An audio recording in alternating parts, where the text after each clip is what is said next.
Chapter 61. Eruption and Birth. Finally, a stunned Parker woke.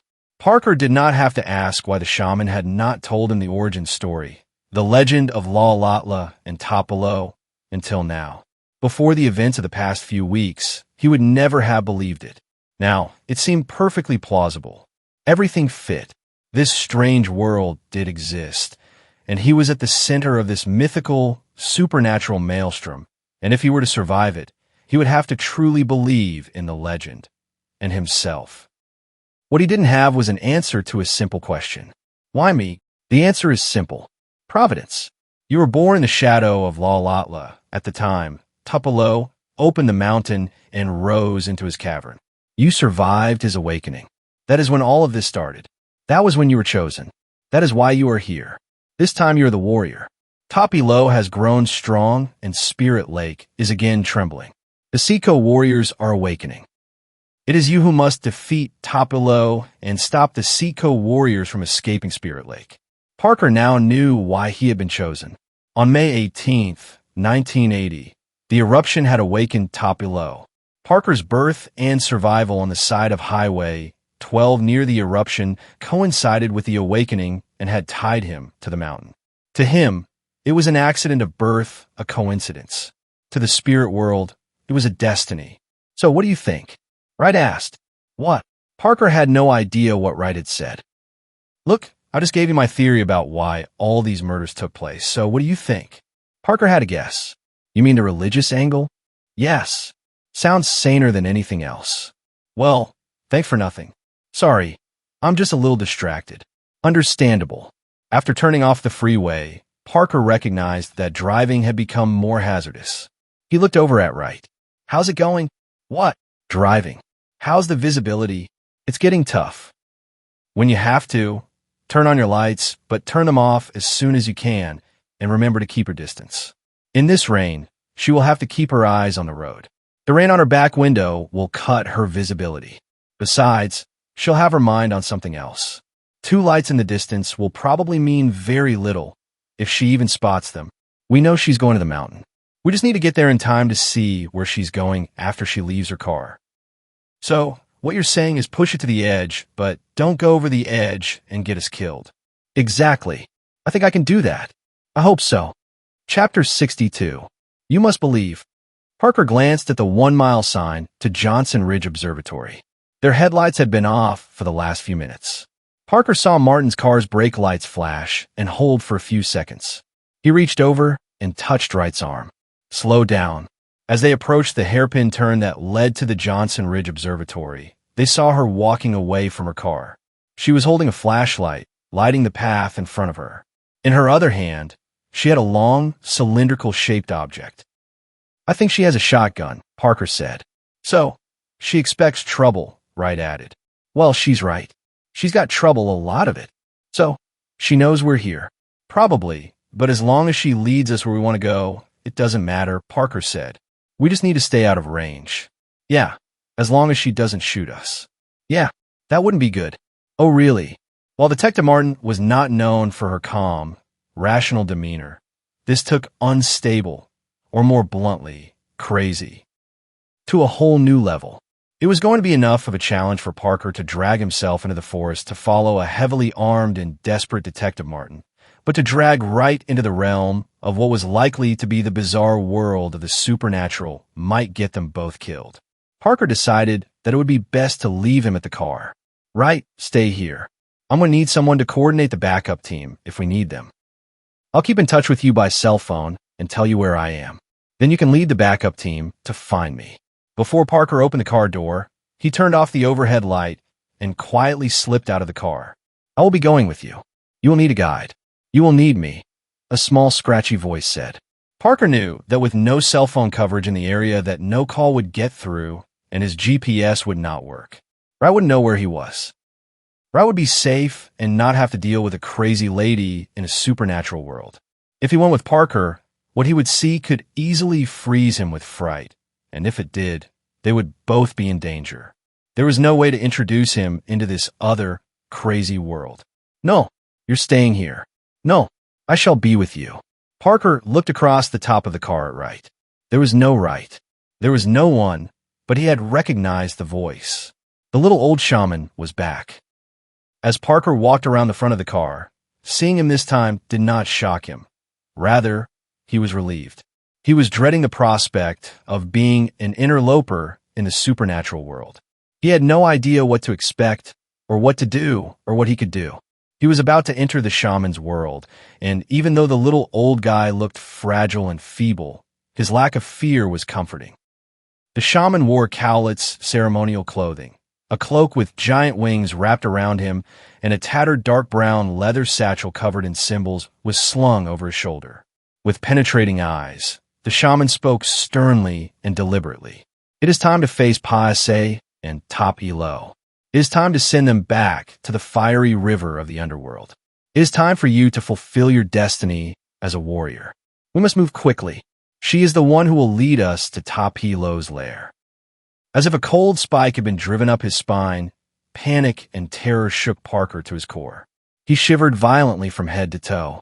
He was expected to face an entity with the power to turn Skinner into a butcher and Lindy into his accomplice. How was he going to resist what they cannot? He possessed nothing that could defeat a supernatural being. He was not that remarkable.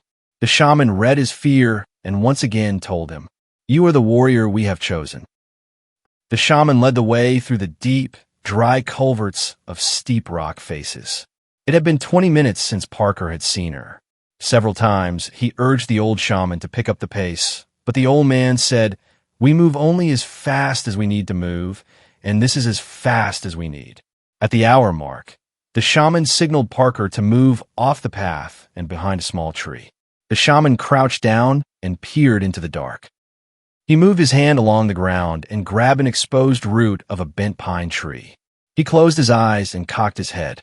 He stood and motioned Parker to follow him. A puzzled Parker frowned and thought, "I guess the force is with him."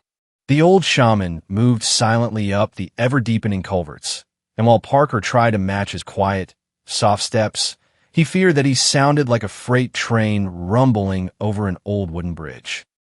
Somewhere in the rocky canyons ahead, Parker heard loose stones rumbling over rocks as they echoed against the cliffs. He figured it had to be Martin, but not once did he catch sight of her, and not once did the shaman waver from his path. After an hour trekking over a rocky, scrub-choked upgrade, they reached the first major incline, a slate-strewn hill. Under dark clouds and rain, Parker experienced its full treacherousness, but that little old, frail man scurried up it like a bighorn sheep. Parker was no longer pleading for the old man to speed up. Now, the little guy needed to slow the pace, but as the shaman had said before, the pace was as fast as it needed to be. So, Parker struggled on and wondered how Martin could be moving so nimbly over the rugged terrain in the dark.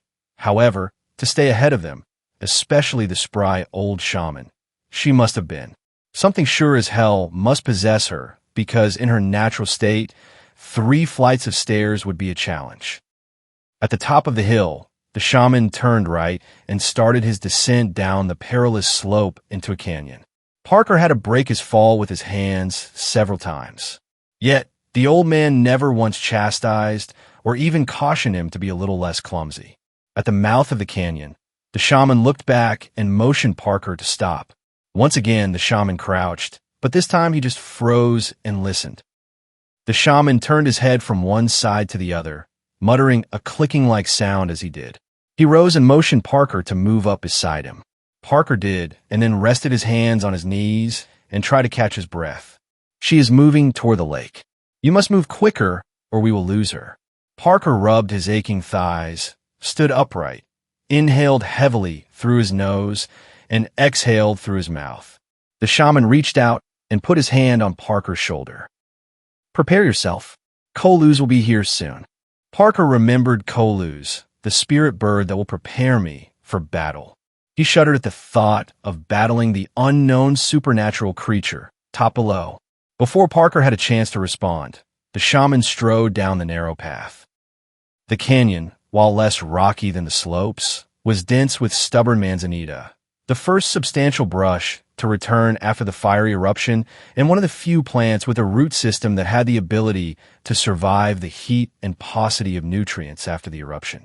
While the shaman deftly slipped through the tangle, the manzanita took its toll on Parker.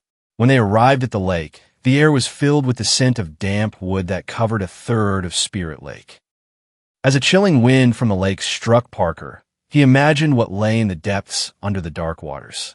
The Seco warriors were imprisoned in their clay caskets at the bottom. Chapter 63. Drawn to the Flames. From the time that Martin rushed from the station and turned right at the first stoplight, she had the distinct sensation that she was being guided through a long, winding, spinning tube. She had no recollection of slowing down, speeding up, turning, or stopping, although she knew that she must have done so. She had no recollection of her trek through the rocky canyons and across the rugged terrain that led to the cavern. It was as if she had been moved into a channel and pulled to her destination, the mouth of the cavern. To her, it seemed instantaneous and effortless. Her trip ended in darkness with a nauseating smell of sulfur dioxide flooding her senses. In front of her were the two dying bushes, the leaves forever covered in toxic, yellow dust, and forever hanging bent, brittle, starved, and poisoned. She stepped forward and reached her hand out to push aside the yellow-dusted, blackened branches. The bushes quivered. She jerked her hand back as she stepped back from the bushes. Yellow dust sprung from the dead leaves, creating a thin cloud. The bushes leaned back, then lurched forward. The yellow cloud thickened and luminesced. The cloud divided, creating two swirling halves. A mist of yellow clung to a shadowy shape as it stepped through. Behind it, the two clouds continued to swirl. The hazy shape moved another step forward. The moonlight dimly lit the gnarled, desiccated, yellow flesh. The eyes sparkled a deep black that reflected the world. Martin saw herself in the eyes. She took another step back. She knew who it was, Paise. His mouth opened, a yellow, putrid puff burst out, engulfing Lindy's head. With his rancid breath came a quiet command. He awaits you. Enter. He is not pleased. Lindy wanted to turn and run. She tried to lock her feet to the ground, to drive her weight deep, to make her unmovable, but it was useless.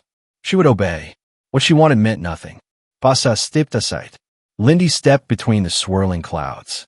With the first step between the bushes, the odor of sulfur began to fade. With each step, it became less and less nauseating. She slid through the tunnel with ease.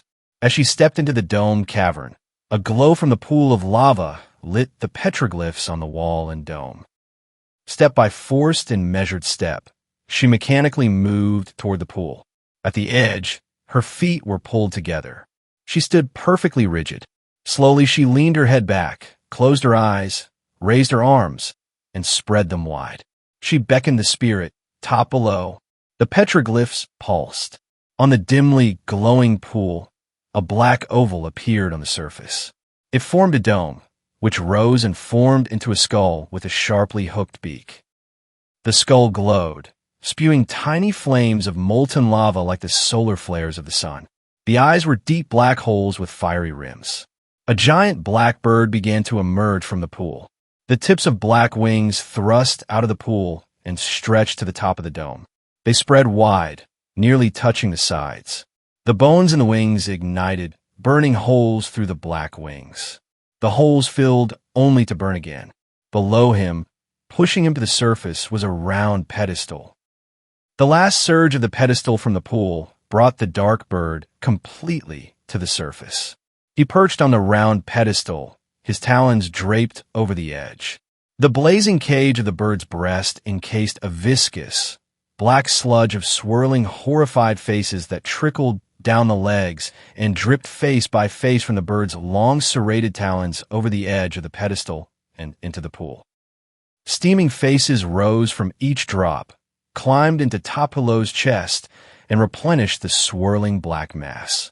The giant bird Topilow stretched tall and leaned over Martin. He spoke. Woman.